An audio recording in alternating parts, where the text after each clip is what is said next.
सोचिए जरा, उत्तर प्रदेश की सियासत में एक ऐसा दिन जब विरोध और बयानबाजी से भरी राजनीति अचानक ठहर सी जाती है। कैमरे रुक जाते हैं, बहसें शांत हो जाती हैं और हर नज़र एक नाम पर टिक जाती है, मायावती। और इसी दिन जब बहुजन आंदोलन की सबसे मजबूत आवाज़ अपना जन्मदिन मना रही होती हैं, तभी दो ऐसे नाम सामने आते हैं जो आमतौर पर एक दूसरे के सियासी विरोधी माने जाते हैं, योगी आदित्यनाथ और अखिलेश यादव। नमस्कार दोस्तों, अगर आप यूपी की राजनीति की असली चालें, अंदर खाने चल रही रणनीतियां और वो संकेत समझना चाहते हैं जो आने वाले चुनावों की दिशा तय करते हैं, तो वीडियो को अंत तक देखिए और चैनल को सब्सक्राइब कर लीजिए, क्योंकि आज की ये कहानी सिर्फ एक जन्मदिन की बधाई नहीं है। ये कहानी है सत्ता, रणनीति और 2027 की तैयारी की। मायावती का जन्मदिन हमेशा से सिर्फ एक तारीख नहीं रहा, ये बहुजन समाज के लिए आत्मसम्मान, पहचान और राजनीतिक ताकत का प्रतीक रहा है। हर साल की तरह इस बार भी बसपा कार्यकर्ताओं में उत्साह था, समर्थकों में जोश था, सोशल मीडिया पर बधाइयों की बाढ़ थी। लेकिन इसी बीच जो सबसे बड़ा सियासी संदेश निकलकर सामने आया, उसने सबको चौंका दिया। उत्तर प्रदेश के मुख्यमंत्री योगी आदित्यनाथ की ओर से मायावती को जन्मदिन की शुभकामनाएं आईं और कुछ ही समय बाद समाजवादी पार्टी प्रमुख अखिलेश यादव का संदेश भी सामने आ गया। अब सवाल ये नहीं है कि बधाई दी गई, सवाल ये है कि ये बधाई किस वक्त दी गई, किस माहौल में दी गई और इसके पीछे के सियासी मायने क्या हैं।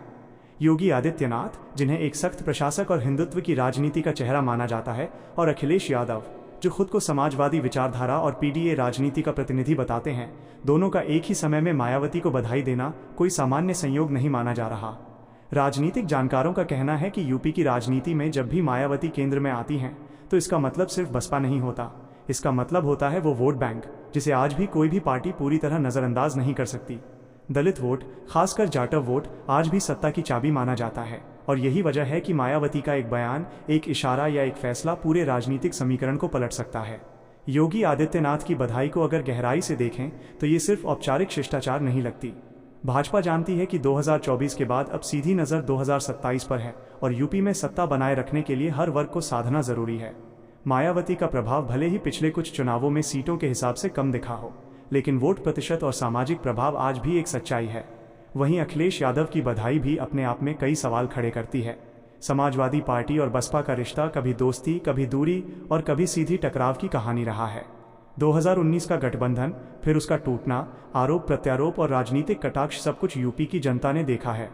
ऐसे में अखिलेश यादव का जन्मदिन संदेश ये इशारा देता है कि सियासत में दरवाजे कभी पूरी तरह बंद नहीं होते। अंदर खाने चर्चाएं तेज हैं कि क्या ये बधाई सिर्फ शिष्टाचार है या आने वाले समय में किसी बड़े सियासी समीकरण की जमीन तैयार की जा रही है। बसपा समर्थकों के बीच इस बधाई को लेकर अलग अलग प्रतिक्रियाएं देखने को मिली। कुछ लोगों ने इसे मायावती के बढ़ते राजनीतिक कद का सबूत बताया, तो कुछ ने कहा कि ये वही नेता हैं जो चुनाव के समय बसपा को कमजोर दिखाने की कोशिश करते हैं, लेकिन आज उसी मायावती को सम्मान दे रहे हैं। सोशल मीडिया पर मायावती जिंदाबाद, बहुजन स्वाभिमान जैसे नारे ट्रेंड करने लगे। वहीं दूसरी तरफ राजनीतिक विश्लेषक इस बात पर चर्चा करने लगे कि क्या यूपी की राजनीति एक बार फिर त्रिकोणीय संघर्ष की ओर बढ़ रही है। मायावती खुद हमेशा से ये कहती रही हैं कि बसपा किसी की बैसाखी पर नहीं चलेगी, पार्टी अपने दम पर चुनाव लड़ेगी और सत्ता में आएगी। ऐसे में योगी और अखिलेश की बधाई के बीच मायावती की चुप्पी भी अपने आप में बहुत कुछ कहती है। न ज्यादा प्रतिक्रिया, न ज्यादा बयान, बस वही पुराना सधा हुआ राजनीतिक अंदाज। यही मायावती की सबसे बड़ी ताकत मानी जाती है, कम बोलना, लेकिन जब बोलना तो सियासत हिला देना।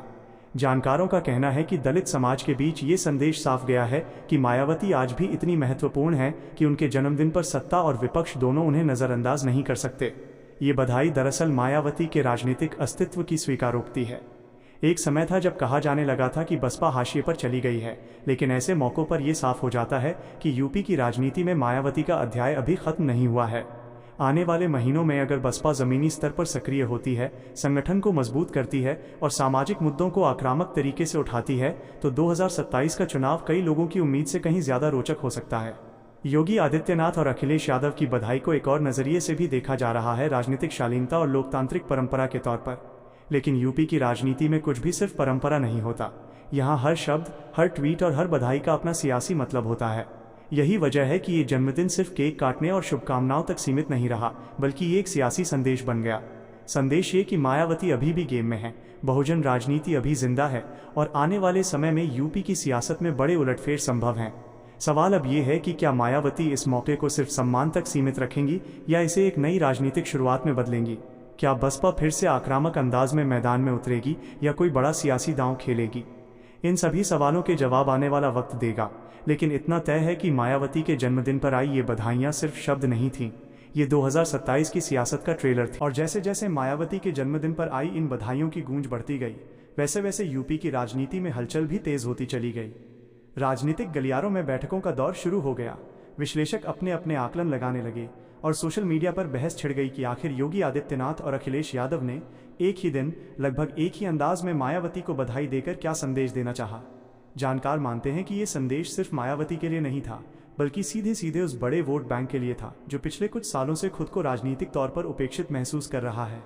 दलित समाज, खासकर बहुजन वोटर, जिनके लिए मायावती सिर्फ एक नेता नहीं बल्कि एक प्रतीक हैं, उनके बीच ये बात तेजी से फैली कि जब सत्ता पक्ष और विपक्ष दोनों मायावती को सम्मान दे रहे हैं तो इसका मतलब है कि बहुजन राजनीति को फिर से गंभीरता से लिया जा रहा है।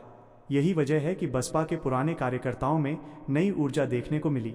कई जिलों से खबरें आईं कि जन्मदिन के मौके पर सिर्फ औपचारिक कार्यक्रम नहीं हुए, बल्कि संगठन को मजबूत करने की अंदरूनी चर्चाएं भी शुरू हो गईं। पार्टी के पुराने चेहरे, जो पिछले कुछ समय से सक्रिय नहीं दिख रहे थे, फिर से मैदान में उतरते नजर आए। दूसरी तरफ भाजपा खेमे में भी इस बधाई को लेकर अलग अलग राय सामने आई। कुछ नेताओं का मानना है कि ये लोकतांत्रिक शिष्टाचार था, तो कुछ का कहना है कि मायावती को पूरी तरह नज़रअंदाज करना भाजपा के लिए भी नुकसानदेह हो सकता है। यूपी की राजनीति में भाजपा जानती है कि अकेले हिंदुत्व या विकास के मुद्दे पर ही चुनाव नहीं जीता जा सकता, सामाजिक संतुलन भी उतना ही जरूरी है। यही संतुलन साधने की कोशिश में योगी आदित्यनाथ की बधाई को एक सॉफ्ट मैसेज के तौर पर देखा जा रहा है। वहीं समाजवादी पार्टी के अंदर भी इस मुद्दे पर मंथन चलता रहा। अखिलेश यादव की बधाई को कुछ लोग भविष्य के संभावित समीकरणों की झलक मान रहे हैं, तो कुछ इसे सिर्फ राजनीतिक परिपक्वता का संकेत बता रहे हैं। लेकिन यूपी की राजनीति को जानने वाले ये भी जानते हैं कि अखिलेश यादव बिना सोचे समझे कोई कदम नहीं उठाते। उनकी हर रणनीति में आने वाले चुनावों की झलक होती है। ऐसे में मायावती को दी गई बधाई को 2027 की तैयारी से अलग करके देखना मुश्किल है। इस पूरे घटनाक्रम के बीच मायावती की भूमिका सबसे दिलचस्प बनी हुई है। उन्होंने न तो किसी गठबंधन की बात की, न ही किसी नेता का नाम लेकर प्रतिक्रिया दी, लेकिन उनके आसपास के संकेत साफ बता रहे हैं कि बसपा खुद को फिर से खड़ा करने की दिशा में सोच रही है। सूत्रों के मुताबिक पार्टी संगठन में बदलाव, जमीनी स्तर पर कैडर को सक्रिय करने और सामाजिक मुद्दों को फिर से धार देने पर गंभीर चर्चा चल रही है। मायावती का राजनीतिक अनुभव उन्हें ये सिखा चुका है कि सही समय पर उठाया गया कदम इतिहास बदल सकता है। यही वजह है कि वो फिलहाल शांत हैं, लेकिन उनकी खामोशी को कमजोरी समझने की भूल कई पार्टियां पहले भी कर चुकी हैं। दलित युवाओं के बीच भी इस पूरे घटनाक्रम का असर साफ दिखाई देने लगा है। सोशल मीडिया पर मायावती के पुराने भाषण, बहुजन आंदोलन की तस्वीरें और नारे फिर से वायरल होने लगे। कई युवा ये सवाल पूछते नजर आए कि अगर मायावती आज भी इतनी प्रासंगिक हैं कि योगी और अखिलेश दोनों उन्हें बधाई दे रहे हैं, तो फिर बसपा को कमजोर क्यों समझा जा रहा है। यही सवाल आने वाले समय में यूपी की राजनीति की दिशा तय कर सकता है। चुनावी गणित के जानकार मानते हैं कि अगर बसपा अपने पारंपरिक वोट बैंक के साथ साथ नए वर्गों तक पहुंचने में कामयाब हो जाती है, तो यूपी में मुकाबला फिर से त्रिकोणीय हो सकता है। और त्रिकोणीय मुकाबले का सबसे बड़ा नुकसान हमेशा बड़ी पार्टियों को होता है। यही डर कहीं न कहीं इन बधाइयों के पीछे भी छिपा हुआ माना जा रहा है। मायावती का जन्मदिन इस बार सिर्फ एक उत्सव नहीं रहा, बल्कि एक राजनीतिक रिमाइंडर बन गया कि बहुजन राजनीति को नजरअंदाज करना किसी के लिए आसान नहीं है।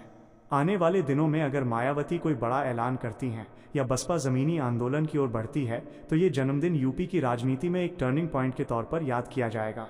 फिलहाल इतना तय है कि योगी आदित्यनाथ और अखिलेश यादव की बधाई ने सियासी माहौल को गर्म कर दिया है और ये साफ कर दिया है कि 2027 की लड़ाई अभी से शुरू हो चुकी है।